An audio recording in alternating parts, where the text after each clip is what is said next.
Hello dear students, how are you? Welcome to Professional Kumar Sant, my YouTube channel Accounts Boss. This is my total video number 77 with you. Chapter आपका होगा change in profit sharing ratio, जिसका lecture 7 आज आपके साथ हम discuss करेंगे। और आज फिर कुछ प्रॉब्लम एंड सोल्यूशन करेंगे टीएस लेवल का एवरेज प्रॉफिट मेथड से। आइए, हमने क्वेश्चन नंबर 9 तक करा रखा था। क्वेश्चन नंबर 10 और 11 मैं आपको समझा दे रहा हूँ। आपको थोड़ा स्टैंडर्ड क्वेश्चन आज बताऊंगा, मैं पहले 10 और 11 समझा दूं। Arun and Bharat are partners sharing profit in the ratio of 3:2. They decided to admit Manu as a partner from 1st April 2020. Manu will be given 2/5 share of profit. Goodwill of the firm will be valued at 2-year purchase, मतलब number of year purchase 2 दिया हुआ है बच्चे, और 3 साल का average normal profit, आपको normal average profit निकालना है। पहले 2018 नीचे से दिया हुआ है, जरा ध्यान देना। 18, 19, 20। 18 का प्रॉफिट था 1,10,000, जिसमें एक गेन शामिल था 30,000 का, जो प्रॉफिट हुआ था सेल किए थे फिक्स्ड एसेट को। तो आपको मालूम होना चाहिए profit on sale on fixed asset को हम लेस करते हैं। ठीक है बच्चा, आगे बढ़ते हैं बच्चा। यहाँ पे लॉस था 80,000 including voluntary retirement compensation paid 1,10,000। जब भी वॉलंटरी रिटायरमेंट कंपनसेशन हम पे करते हैं तो हर साल रिटायर तो हो नहीं होता है, हर साल हमको कंपनसेशन देना नहीं पड़ता है, लेकिन 2019 में हमने कंपनसेशन दे रखा था, तो आप इसे वापस से जोड़ देंगे जितना का आपने कंपनसेशन दे रखा था। ठीक है बच्चा, अब ये माइनस है, जरा ध्यान दीजिएगा। माइनस में ये जोड़ना है आपको, एकदम ध्यान दीजिएगा। और 30,000 का प्रॉफिट था 2020 में, जिसमें loss of stock by fire हुआ था। ये एबनॉर्मल लॉस हुआ था 40,000 का। तो मैं आपको बता दूं, अगर आप इसको बनाएंगे जल्दी जल्दी मेरे साथ कैलकुलेटर पे, अगर हम आपके साथ सॉल्व करें तो 2020 का अगर हम स्टार्ट करें बच्चे, पहले मान लो 2018 ले लेते हैं, तो 18 में 1,10,000 रुपया था बच्चे। ठीक है, जिसमें गेन शामिल था 30,000 का। तो गेन क्या करेंगे बच्चे, आप माइनस कर देंगे 30,000 का, माइनस कर दिए तो ये हो गया 80,000। देख रहे हैं ना, 80,000 हो गया। ठीक है बच्चे, तो यानी 2018 में हमको 80,000 का प्रॉफिट हुआ। 2019 में लॉस दिया हुआ है, मतलब माइनस 80,000 दिया हुआ है, और आपने खर्चा किया है 1,10,000 रुपया। तो हम अगर इसको जोड़ेंगे 1,10,000 का तो 30,000 बन जाएगा बच्चा। समझ रहा है कैसे? माइनस 80,000 प्लस 110,000 जोड़ेंगे तो 30,000 हो जाएगा। और ये प्रॉफिट आपका अगर हम जोड़ दे तो ये 70,000 हो जाएगा, अब नॉर्मल लॉस जोड़ के। तो 70 प्लस 30 कितना हो गया बच्चा? 1,00,000। और ये 1,80,000, 1,80,000 को अगर हम 3 से डिवाइड करें तो मेरा 60,000 का, देख रहे हैं बच्चे, 60,000 का मेरा एवरेज प्रॉफिट आया। तो 60,000 इंटू 2 कर देंगे बच्चे तो हमारा गुडविल निकल जाएगा, जो कि आएगा 1,20,000। ऐसा करते हैं, आप समझ गए होंगे बच्चे, ये इजी क्वेश्चन था। आगे बढ़े क्वेश्चन नंबर 11 में। समझ गया ना बच्चे कैसे हमने 1,20,000 निकाला? कोई दिक्कत नहीं हुआ है ना? अभी बना लेंगे इस क्वेश्चन को। मतलब यहाँ पे केवल ध्यान देना था 2019 में माइनस था, और आपने कंपनसेशन दे रखा है वॉलंटरी रिटायरमेंट का। तो हर साल तो वॉलंटरी रिटायरमेंट का आपको कंपनसेशन नहीं देना पड़ेगा, तो ये नॉन रेकरिंग खर्चा है, और नॉन रेकरिंग खर्चा को वापस से जोड़ना पड़ता है, रूल के अनुसार आपने पढ़ा था। ठीक है बच्चे, आगे बढ़ते हैं। Bhaskar and Pillai are partner sharing profit and loss in the ratio 3:2। They admit Kanika into partnership for 1/4 share. ध्यान देना, Kanika bring goodwill in cash. Kanika जो है गुडविल पैसा कैश में लाती है। ये क्वेश्चन का पार्ट है, अभी आप इस पे ज्यादा दिमाग नहीं लगाइएगा कि ये क्या लाती है क्या नहीं लाती है, इसमें आपको चर्चा नहीं करना है, आपको सिर्फ गुडविल कैलकुलेट करना है, बस क्वेश्चन का ये पार्ट है, समझिएगा। वैसे एडमिशन में ये बात काम की होती अगर ये लाइन लिखा रहता, change in profit sharing ratio, मतलब अभी इस गुडविल के कैलकुलेशन में ये कोई काम की नहीं है। आपको बस बहलाने के लिए नाम लिखा हुआ है कि कनिका एक पार्टनर बनती है, जिसका शेयर से मतलब होता है कभी कभी। Goodwill for this purpose is calculated at 2 year purchase, मतलब नंबर ऑफ ईयर परचेज 2 दिया हुआ है, 3 साल का प्रॉफिट का एवरेज निकालना है। तो 2018, 19, 20 जरा ये सही से दिया हुआ है, पिछले क्वेश्चन में उल्टा लिखा हुआ था। तो 50,000 including profit on sale of 5,000, मतलब इस 50,000 में 5,000 का प्रॉफिट हुआ था सेल एसेट बेचने से। तो एसेट बेच के जो प्रॉफिट कमाते होता है बच्चा, मेन लाइन बिजनेस इनकम नहीं है, और मेन लाइन बिजनेस इनकम इसमें जुड़ा होगा, तो आप इसको घटा दीजिएगा तो ये बन जाएगा 45,000। ठीक है बच्चे।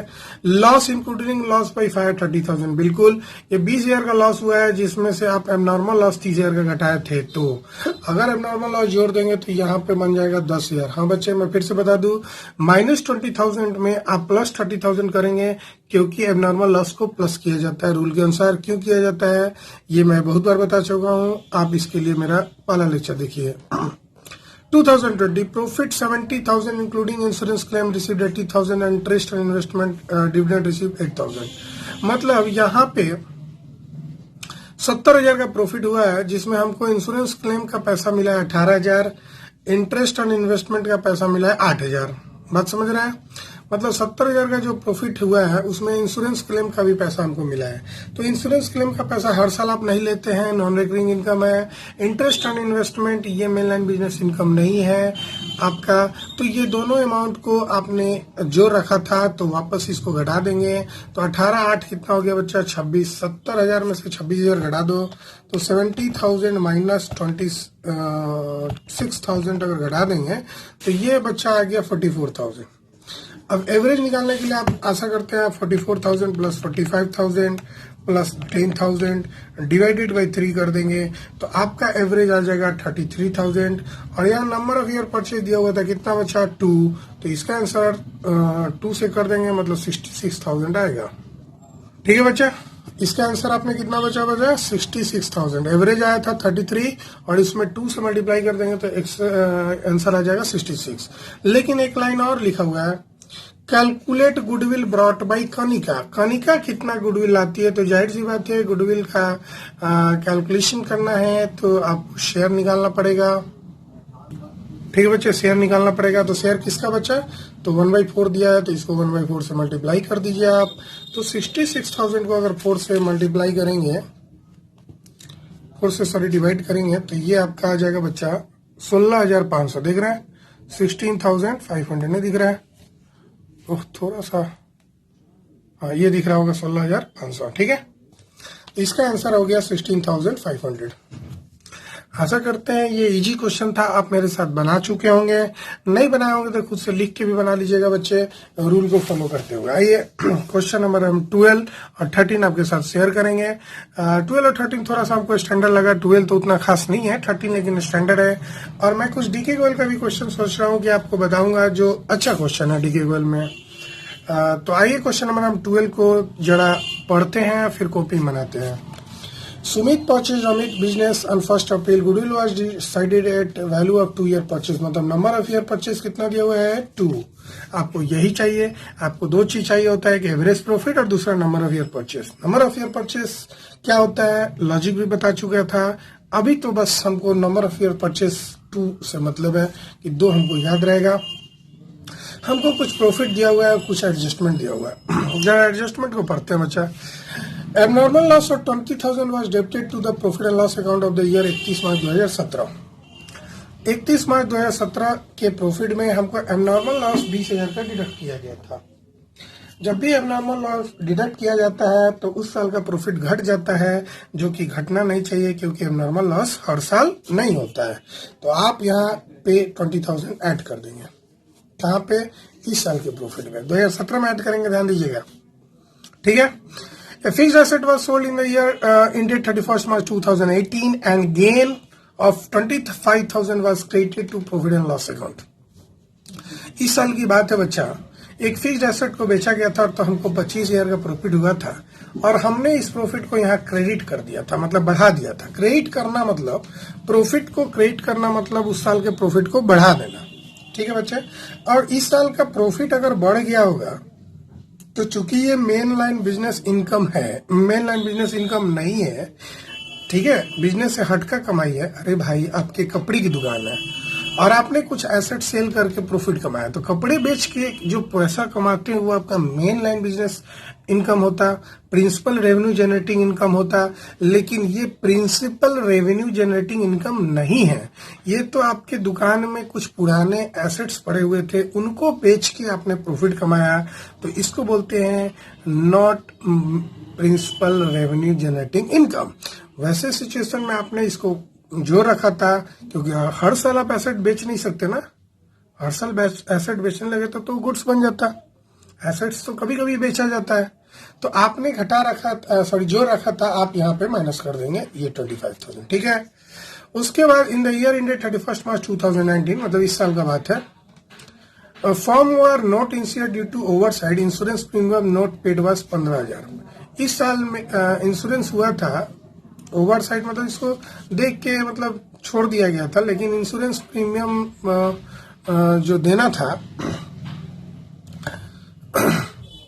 15,000 हमने नहीं दिया है, तो हम इस साल से घटा देंगे।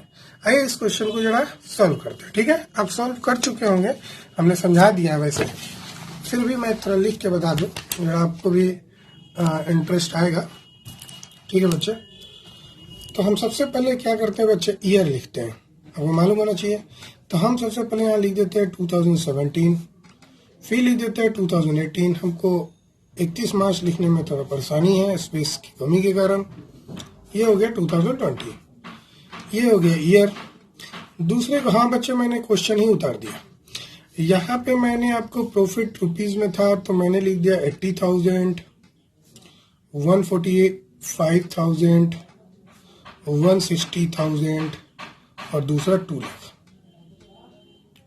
ठीक है बच्चा। हमको अब करना है एडजस्टमेंट, हमको क्या करना है बच्चे, एडजस्टमेंट, ठीक है। अब एडजस्टमेंट तो हम लाइन से करेंगे। सबसे पहला एडजस्टमेंट नंबर 1 था एबनॉर्मल लॉस का। किसका था बच्चा, एबनॉर्मल लॉस। जिस साल हुआ था एबनॉर्मल लॉस उस साल हम उसमें जोड़ देंगे। तो ये 2070 की बात कर रहा था 20,000, तो हम उसमें जोड़ देंगे। इस साल कोई फर्क नहीं पड़ेगा इससे। नंबर 2 बच्चा, हाँ बच्चे यहाँ लिख दीजिए ऐड, ठीक है। नंबर 2 एक प्रॉफिट था जिसमें आपको लेस करना पड़ेगा जिस साल हुआ है, ठीक है ना। ये कौन सा प्रॉफिट था, profit on sale of fixed asset, ठीक है। प्रॉफिट या gain on sale of fixed asset, profit on sale of fixed asset, fixed asset. कितना का प्रॉफिट हुआ था 2018 में, बात कर रहा था ये बच्चा 25,000 का। तो हम इसको लेस कर देंगे, और जब भी लेस करेंगे तो आप जरा ब्रैकेट में लिख देंगे तो परेशानी नहीं होगा। एडजस्टमेंट नंबर 3, अब यहाँ लेस लिख चुके हैं, ब्रैकेट लिखने की जरूरत नहीं है। लेकिन मान लेते हैं आप ऐड प्लस नहीं लिखते हैं, ये नहीं लिखते हैं, तो आप ब्रैकेट दे देंगे ना तो लोग समझ जाएगा, मतलब आपके टीचर समझ जाएंगे कॉपी चेक करते समय बच्चा निगेटिव फिगर को रिप्रेजेंट कर रहा है, ठीक है। आगे बढ़ते बच्चा, थर्ड पॉइंट मैंने बताया था गुड्स इंश्योरेंस हुआ है, जिसका इंश्योरेंस का खर्चा, इंश्योरेंस प्रीमियम पेड 15,000 का था। तो जिस साल इंश्योरेंस प्रीमियम है आप उस साल घटा देंगे बच्चे 15,000 का। हाँ बच्चा माइनस करना है, सही सुने हैं। अब आप निकाल देंगे नॉर्मल प्रॉफिट, ठीक है बच्चा। अब जरा इसको जोड़ेंगे तो ये 1 लाख हो जाएगा, और इसको घटा देंगे तो 1,20,000 हो जाएगा बच्चे। और इसको करेंगे तो 6 में से 5, 10 में 5 में से क्या, 145,000 आएगा बच्चे। और ये 2 लाख का 2 लाख होगा। Therefore average profit equal to, आप ब्रैकेट में लिख सकते हैं, दिख रहा नहीं दिख रहा, ठीक है अब दिख रहा है। चलिए बच्चे, sorry, 1 lakh plus 1,20,000 plus 1,45,000 plus 2 lakh divided by 4 कर देंगे एवरेज प्रॉफिट के लिए, ठीक है बच्चा। अगर हम कैलकुलेटर का इस्तेमाल करके जल्दी से बनाते हैं, 1 lakh plus 1,20,000 plus 145,000 plus 2 lakh, और ये जोड़ के आया बच्चा 5,65,000 और हमें 4 से डिवाइड करना है एवरेज प्रॉफिट निकालने के लिए। तो ये आ गया 141250।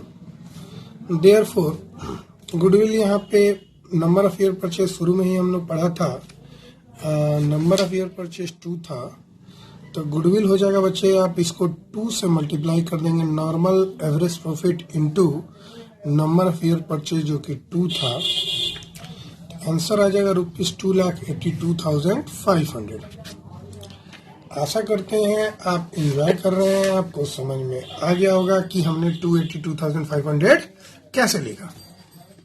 ठीक है बच्चे, क्लियर था? मेरे से पहले भी बना लिए होंगे। हम जिस क्वेश्चन का इंतजार कर रहे थे, क्वेश्चन नंबर 13 समझाने के लिए, तो आइए हम आपको क्वेश्चन नंबर 13 समझाएंगे बच्चे। जरा क्वेश्चन नंबर 13 आप स्क्रीन पे अच्छे से देखिए, नजर आ रहा है बच्चे question number 13? TS global book का ये क्वेश्चन नंबर 13 है, कट नहीं रहा है। ठीक है बच्चे, हम इसको कैसे बनाएंगे जरा हम लोग ध्यान से देखते हैं। ठीक है, तो बच्चा 31 मार्च 2016 को आपको लॉस हो गया था। जब भी लॉस वाला हो याद रखिएगा, आपको ब्रैकेट में लिख देना है और कुछ नहीं करना है, ब्रैकेट में लिख देंगे, इंटीजर वाला क्वेश्चन हो जाएगा। 17 में प्रॉफिट, 18 में प्रॉफिट, 19 में प्रॉफिट और 20 में प्रॉफिट। पहला एडजस्टमेंट नंबर 1 दिया हुआ है कि the firm had a gain of 50,000 from sale of machinery sold in the year 31 March 2017। The gain was credited in PL account. मतलब इस साल की बात हो रही है बच्चे, 17 की, है ना?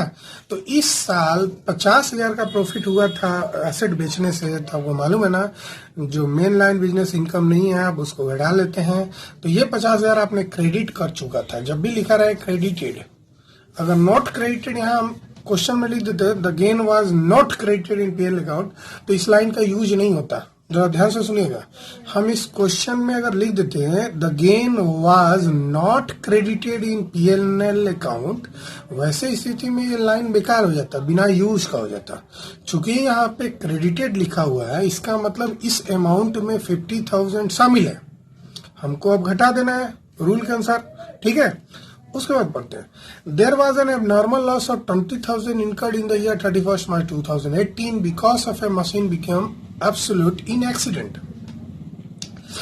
एबनॉर्मल लॉस 20,000 का था 18 में। इस साल एबनॉर्मल लॉस हुआ था, तो हम उस साल के प्रॉफिट में से एबनॉर्मल लॉस घटा चुके होंगे। घट क्या होगा? 1,50,000।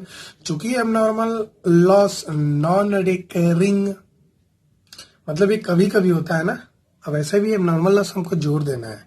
तो ये 20,000 इस साल के प्रॉफिट में आप जोड़ देंगे, क्योंकि आपने 150,000 का प्रॉफिट निकालने के लिए 20,000 घटाया होगा आपने इनकम से, तो इतना प्रॉफिट आया होगा, तो वापस घटाए हैं तो जोड़ देंगे। ठीक है, दूसरा में भी कोई जान नहीं था, आप खासकर समझिए। तीसरा हम लिखते हैं ओवरहॉलिंग कॉस्ट। ओवरहॉलिंग समझते हैं, एक पुराना मशीन है, आप उसको चलने की कंडीशन में बनाने के लिए जो खर्चा करते हैं ना, एक मान लो सेकेंड हैंड मशीन है, उसको रन करने की कंडीशन में करने के लिए आप जो भी अमाउंट खर्चा करते हैं उसको बोला जाता है ओवरऑलिंग कॉस्ट। तो देखो, overhauling cost of second hand machine purchased on 1 July 2018। बच्चा डेट बहुत मायने रखता है। Amounting to 1 lakh was debited to repair account. मतलब हमने एक सेकेंड हैंड मशीन खरीदा था और उसका ओवरऑलिंग कराया था 1 लाख रुपया का, और हमने इसको रिपेयर में डाल दिया था। भाई ये तो हो गया ना capital expenditure, treated as revenue expenditure. आपने पैसा खर्च किया कैपिटल एक्सपेंडिचर में, लेकिन आपके अकाउंटेंट भाई साहब ने उसको रेवेन्यू मान लिया। अब जब वो रेवेन्यू माना होगा तो उस साल का प्रॉफिट 1 लाख रुपया से बढ़ गया होगा।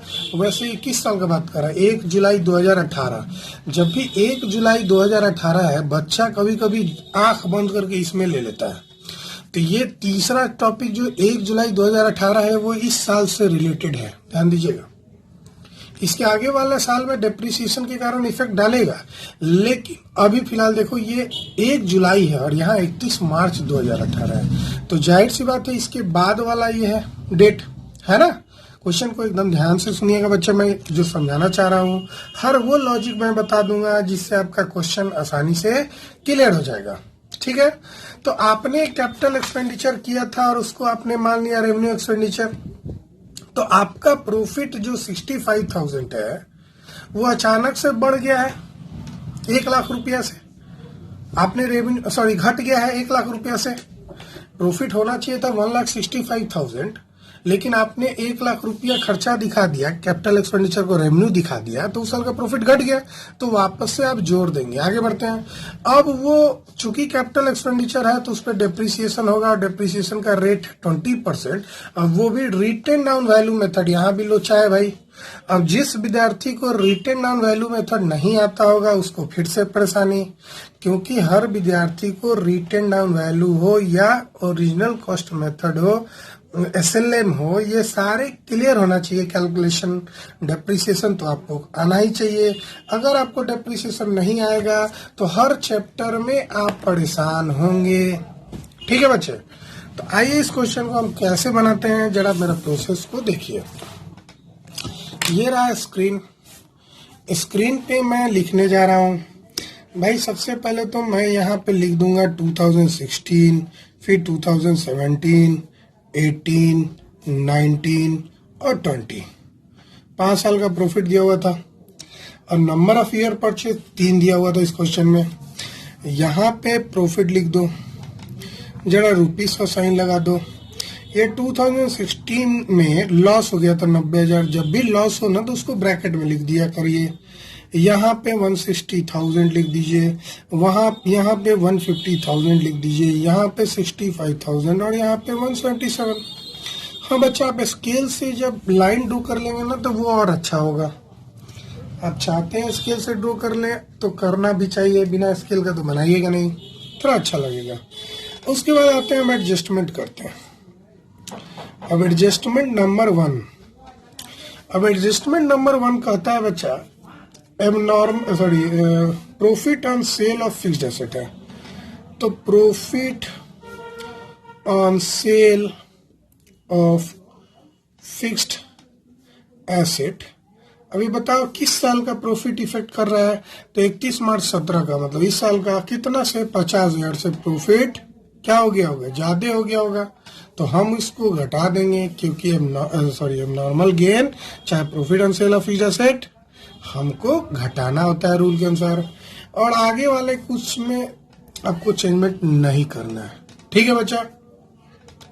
दूसरा देखते हैं, एक था एबनॉर्मल लॉस।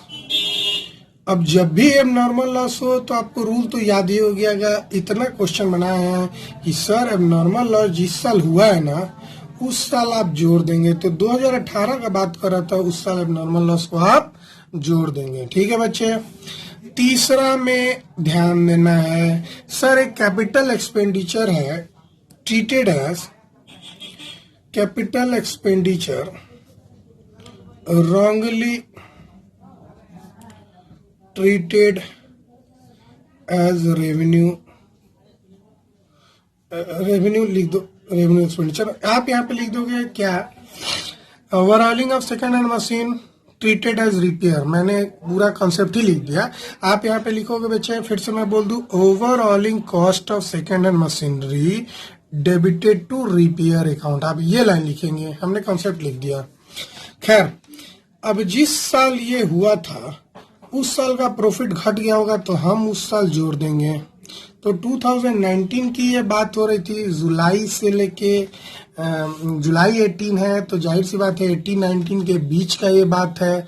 तो जिस साल का है उसमें जोड़ देंगे, आगे वाले साल में कोई इफेक्ट नहीं डालेगा। लेकिन चौथा जो है अपने आप हो जाएगा डेप्रिसिएशन। अब ये करने से पहले हमको एक वर्किंग नोट चाहिए। आइए हम वर्किंग नोट इस पेज में बनाते हैं। Working note, calculation of depreciation on second hand machine. कितना बचा, पहला फ्रॉम एक जुलाई 2018 टू 31 मार्च 2019, इतना ही ना, कितना हो जाएगा? 1 लाख का, ठीक है, कितना परसेंट दिया हुआ था बच्चा? 20% दिया हुआ था। और टाइमिंग कितना हुआ? जुलाई, अगस्त, सितंबर, अक्टूबर, नवंबर, दिसंबर, जनवरी, फरवरी, मार्च, 9 महीना। तो यहाँ लिख देंगे 9/12। अब यहाँ पे डेप्रिसिएशन कितना है बच्चा? तो 1 लाख का 20% इंटू 9 डिवाइडेड बाई 12 मैं कैलकुलेटर से कर रहा हूँ, ये 15,000 आ गया बच्चा, ठीक है ना। दूसरे साल का फ्रॉम 1 अप्रैल 2019 टू, बुक्स तो अभी क्लोज नहीं ना हुआ है, 1 साल आगे भी दिया हुआ है, नहीं दिया रहता तो बंद कर देते। जैसे इस तरह का क्वेश्चन हम पिछली बार भी समझाया था, एक क्वेश्चन आया था, ठीक है। अब ये हो जाएगा बच्चा रिटेन ऑन वैल्यू है, तो आप 1 लाख में से पहले 15,000 घटा देंगे और जो आएगा उसका 20% आप निकाल देंगे। तो हमारे अनुसार 85,000 का 20% आएगा, जो कि आया 17,000, ठीक है। तो आप क्या करेंगे बच्चे, जरा ध्यान दें। डेप्रिसिएशन यहाँ भी जरूरत नहीं है, यहाँ भी जरूरत नहीं है, यहाँ भी जरूरत नहीं है, लेकिन यहाँ 15,000 हमको माइनस करना होगा और यहाँ पे भी 17,000 माइनस कर दिया, क्योंकि आगे का प्रॉफिट तो हमको मालूम है। तो इस साल अगर डेप्रिसिएशन लगा है तो चूंकि डेप्रिसिएशन एक कंटिन्यूअस काम है, तो आगे वाले साल में ऑटोमेटिक लग जाएगा ना डेप्रिसिएशन। बात समझ रहे हैं? अगर 2021 होता तो फिर आगे का भी कैलकुलेट करते हम। हाँ बच्चे, ये एकदम जरूरी चीज है समझने के लिए। अब जरा इसको जोड़े तो ये 90,000 का माइनस में ही रहा। हम नॉर्मल प्रॉफिट का बात कर रहे हैं, ठीक है बच्चा, कोई दिक्कत नहीं है। यहाँ पे इसको करते हैं तो ये 1,10,000 आता है, इसको यहाँ करते हैं 1,70,000 आता है, और यहाँ पे जरा हमें कैलकुलेटर यूज करना होगा। 1,65,000 माइनस 15,000, ये हो जाएगा 1,50,000, और 177,000 माइनस 17,000, और ये हो जाएगा 1,60,000। अब आपका निकल गया नॉर्मल प्रॉफिट। अब आपको देयरफॉर एवरेज प्रॉफिट चाहिए, और एवरेज प्रॉफिट निकालते समय जो माइनस में है उसको तो माइनस ही रखेंगे, है ना। Plus 1,10,000 plus 1,70,000 plus 1,50,000 plus 1,60,000 divided by 5। जरा हम लोग जोड़ते हैं, जल्दी से कैलकुलेटर पे मुझे करना है, मैं फास्ट रहूँगा, लेकिन आप भी कैलकुलेटर यूज कीजिए, ये सही बात नहीं है। ये बच्चा आ गया 5,30,000, क्योंकि एग्जाम में कैलकुलेटर सीबीएसई बोर्ड वालों को अलाउ नहीं है, आईसीएसई वाले को अलाउ है। ये निकल के आया 1,06,000, ठीक है बच्चे। अब चूंकि नंबर ऑफ ईयर परचेस इस क्वेश्चन में क्लियरली दिया हुआ था कि it was agreed that goodwill will be valued at 3 years purchase, therefore goodwill is equal to 1,06,000 into 3। ये 3 लाख कितना हो जाएगा बच्चा?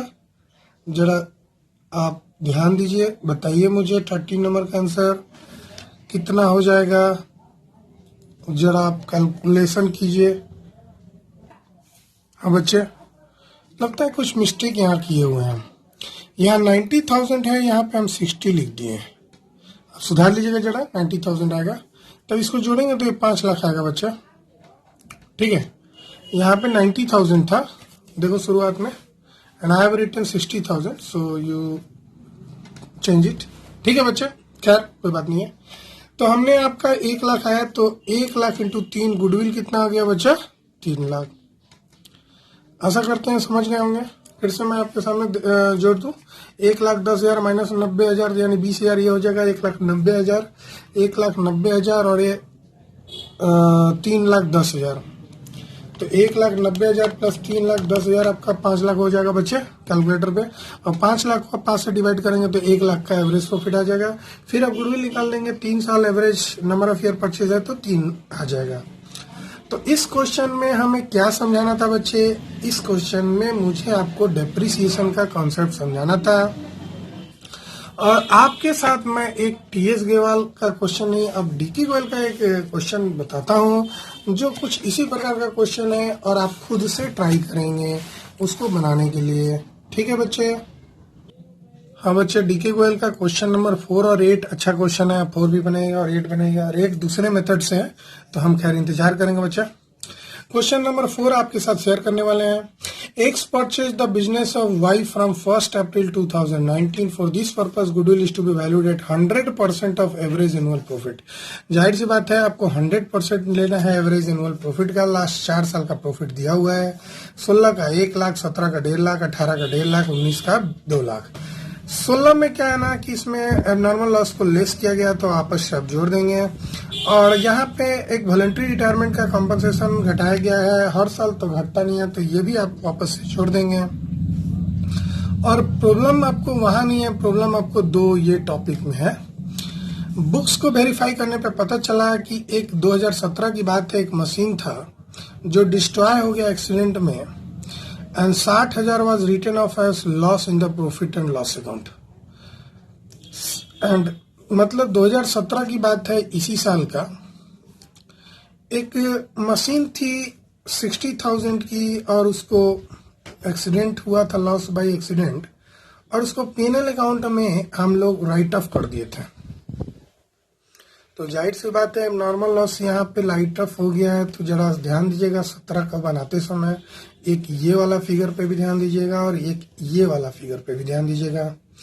1 जुलाई 2017 2 कंप्यूटर्स वेयर परचेज 40,000 ईच। बच्चा यहाँ पे 40,000 ईच जो लिखा है ना, ये भी गड़बड़ा देते हैं बच्चे। जो मिस्टेक बच्चे नॉर्मल करते हैं मैं उसे समझाना चाह रहा हूँ।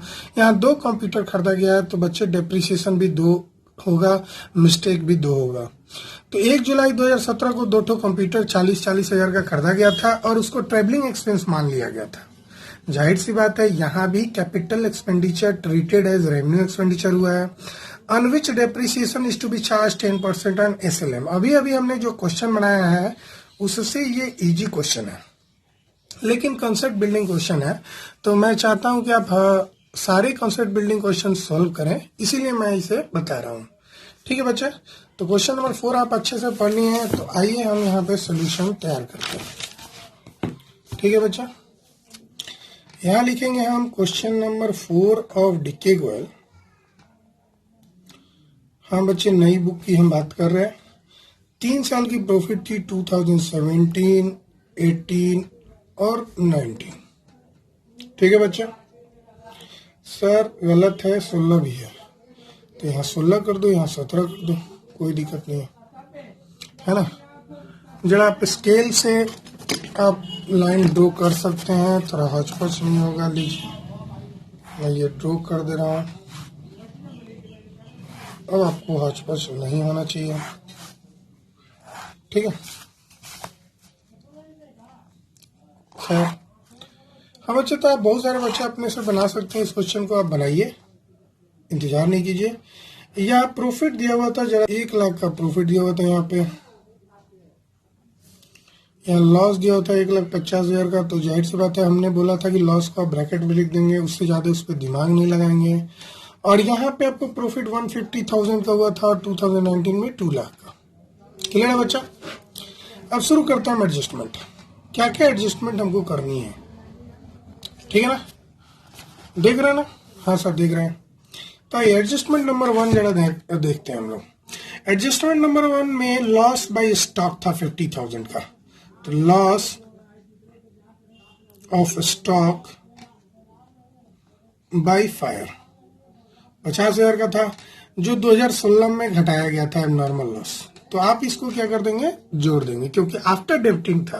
वहां क्वेश्चन में लिखा हुआ था आफ्टर डेबिटिंग। आफ्टर डेबिटिंग मतलब ये नॉर्मल लॉस घटाया गया होगा, और आप इसको बच्चे क्या कर देंगे, जोड़ देंगे। आगे वाले साल में इसका कोई इफेक्ट नहीं होगा। दूसरा बात 2017 का, वहां पे वॉलंटरी रिटायरमेंट कॉम्पनसेशन पे किया गया है। वॉलंटरी VOLUN है बच्चे, स्पेलिंग सही लिखना चाहिए एग्जाम में। मैं बोर्ड का क्वेश्चन चेक कर रहा था, बहुत सारे बच्चे चीटिंग करने के फेर में इतना गलत लिखते हैं कि हम पढ़ भी नहीं पाते हैं कि कौन सा क्वेश्चन है, कौन सा क्वेश्चन नंबर लिखना भूल जाते हैं, स्पेलिंग तो छोड़ो, सब चीज गलत लिखते हैं। आप आशा करते हैं आप ऐसा नहीं है। तो वॉलंटरी रिटायरमेंट कॉम्पनसेशन पेड हुआ 80,000 का 2017 में, तो वापस से आप इसको क्या कर देंगे, जोड़ देंगे, क्योंकि ये रिटायरमेंट का जो कॉम्पनसेशन है हर साल तो होगा नहीं, नॉन रिकरिंग है नहीं, और जब ये नॉन रिकरिंग नहीं है तो हमको जोड़ना पड़ेगा, क्योंकि हम निकाल रहे हैं नॉर्मल प्रॉफिट। ठीक है बच्चे, आगे बढ़ते हैं, आगे साल कोई इफेक्ट नहीं होगा। तीसरा में बच्चे हमने एक मशीन डिस्ट्रॉय हो गया था एक्सीडेंट में। A machine got destroyed in accident and 60,000 was written off as loss in profit and loss account. तो लॉस बाय एक्सीडेंट, आपको बताओ ये एक्सीडेंट हर बार होगा क्या? नहीं होगा। और जब ये लॉस हर बार नहीं होगा तो ये एबनॉर्मल है।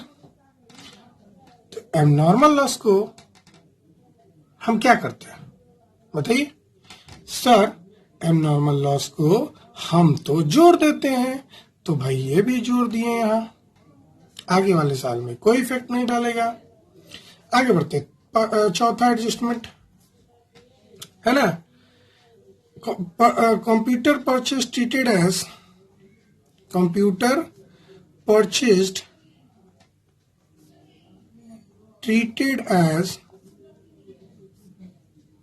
Travelling expense. आपने कंप्यूटर परचेज किया था और उसको ट्रेवलिंग एक्सपेंस मान लिया था, तो आपका प्रॉफिट घट गया होगा।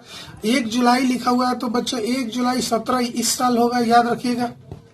हाँ भाई 31 मार्च 18 का है तो जुलाई 17 है, तो 17-18 का ये प्रॉफिट है ना। तो 17-18 का जो प्रॉफिट है उस साल 80,000 से घट गया होगा, तो वापस इसको जोड़ देंगे। 80,000 क्यों जोड़े समझ गए ना, मैं यहाँ ब्रैकेट में लिख दूं 40,000 कंप्यूटर का दाम था और इंटू 2 कर देंगे।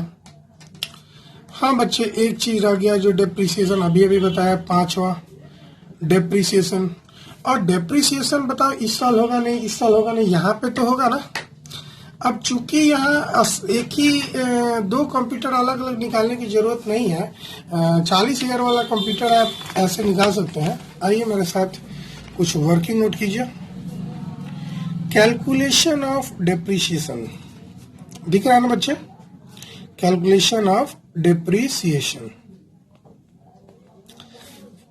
फ्रॉम 1 जुलाई 2017 से लेके 31 मार्च 2018। 80,000 कैसे आया बेटा, 40,000 इंटू रेट ऑफ डेप्रिसिएशन 10% था, और 1 जुलाई से जोड़ेंगे ना, अप्रैल मई जून घटा दो 3 महीना यानी 9 महीना का एक केस है बच्चा। तो जरा मेरे साथ अब कैलकुलेट करो 80,000 का 10% इंटू 9 डिवाइडेड बाई 12, आपको करीब 6,000 आएगा बच्चा, है ना। और दूसरा भी फ्रॉम 1 अप्रैल 2018 टू, एक साल और दिया हुआ है क्वेश्चन में। जितना साल दिया रहेगा ना बच्चे, ये खासियत यही है कि उतने साल तक हमको निकालना होता है। चूंकि SLM है तो 80,000 पे ही निकलेगा, और ये 10% इस बार निकलेगा बच्चे, ये हो जाएगा 8,000। कैलकुलेटर की भी जरूरत नहीं।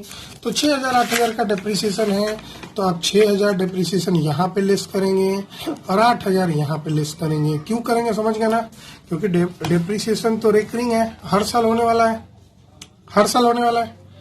अब ये आ गया नॉर्मल प्रॉफिट। अब नॉर्मल प्रॉफिट आप निकालोगे बच्चे, तो ये हो जाएगा 150,000 और ये हो जाएगा माइनस 10,000। जरा जोड़ लो, देखो 86 140 हुआ, 150 माइनस में है, माइनस 10,000 हो गया। और ये करीब देखो मैं कैलकुलेटर उठा रहा हूँ, 150 प्लस 80,000 माइनस 6,000, ये करीब आएगा 2,24,000, और ये 192,000 आएगा। ठीक है, 1000 ठीक है। अब इन सबको जोड़ देंगे तो एवरेज प्रॉफिट निकलेगा। आप पता है, आप इसको जोड़ के अल्लाह 556,000 और 4 से डिवाइड कर दो तो एवरेज प्रॉफिट आ गया 139,000। ठीक है, मैंने इस सबको जोड़ दिया, माइनस से घटा भी दिया आपस में। ठीक है, अब गुडविल बोल रहा है कि 100% एवरेज प्रॉफिट का गुडविल इक्वल टू 139,000 रुपीज का साइन लगा दो सब जगह का। 100% है, जब भी 100% होगा तो 100/100 होगा, तो इसका आंसर वही होगा 139,000। आपका आंसर भी दिया हुआ है बुक में क्लियरली। आप समझ रहे बच्चे? तो आशा करते हैं आप कॉन्सेप्ट समझ गए हैं, पूरे कॉन्सेप्ट अच्छे तरीके से समझ गए हैं और आपको किसी भी प्रकार का परेशानी नहीं होगा। नेक्स्ट वीडियो लेक्चर में हम लोग पढ़ेंगे बच्चे ये जो एवरेज प्रॉफिट मेथड है उसका मेरिट और डिमेरिट और वेटेड एवरेज प्रॉफिट का स्टार्टिंग हम लोग थ्योरी पढ़ेंगे।